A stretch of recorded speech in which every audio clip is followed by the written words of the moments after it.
Assalamualaikum warahmatullahi wabarakatuh. Lammeetii yaqaalii bakka jirtanitti nagaa fi rahman rabbii isin bira haa jiraatu jecha anis gara hiyyaan wahiin gurra isin buusaa walaloon qabaa gurra naa liqeeysa.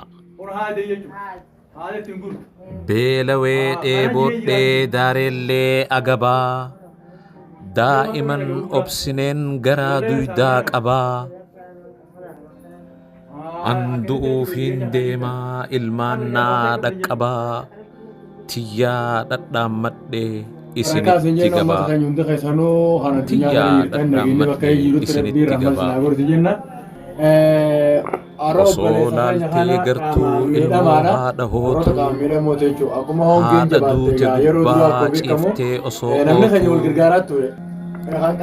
Kan arraanni gogee ijji mil'attu kan arraanni gogee ijaan mil'attu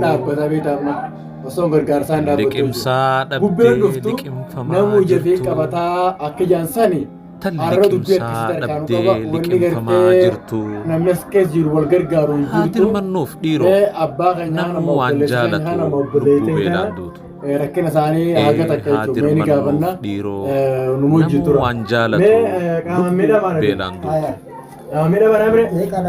Beelaa fi dheebuudhaan lammiin koo gubatee lubbuu bahaa jirtu hafuurri qal'atee dhiiroo naa dirmadhaa silaa kutee dhiiroo naa dirmadhaa ani silaa kutee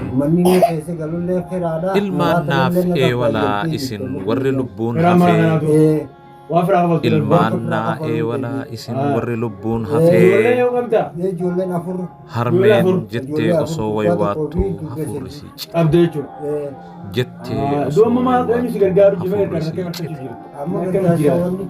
Mee waa takkaan ja'a waan harmeen dhaammattu haati kan agabdee ilmaan fi nyaachiftu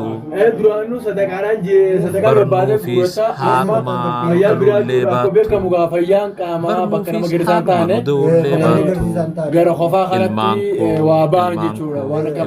koo jettee osoo waywaattu akkamiin dandeenyaa isii beelaan duutu. Dhiiroo haa dirmannuuf akka beela baatu. Dhiiroo haa dirmannuuf akka beela baatu. Beelanuma garree waan garree takkar'aa tar'aatu jidduudha ulfaattuu akka gaaraa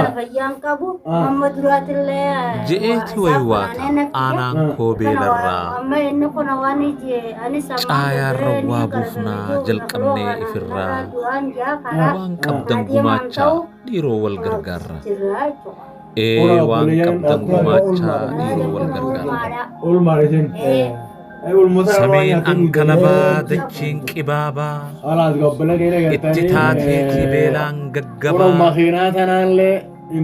arrabni didee halawwatee sagaleen qabu qubaannaan dubbate sagaleen qabu qubaannaan dubbate wayi aanaan koo meeqa kan beelaan qubate wayi aanaan koo meeqa kan beelaan qubate. Kanaaf namni rabbii waatti beeku. Warri samii gartee yoo warri ardii waliif rahmatee nuti isiniif rahmanne jaa. Wahiin gurra isin buusaa walaloon qabaa gurra naa liqeeysa. Wanumaan dhiqatanii sanuun jirtu biyyatee ni beektanii. Beelawee dheeboodhee daareellee agabaa. Daa'iman obsineen garaa duydaa qabaa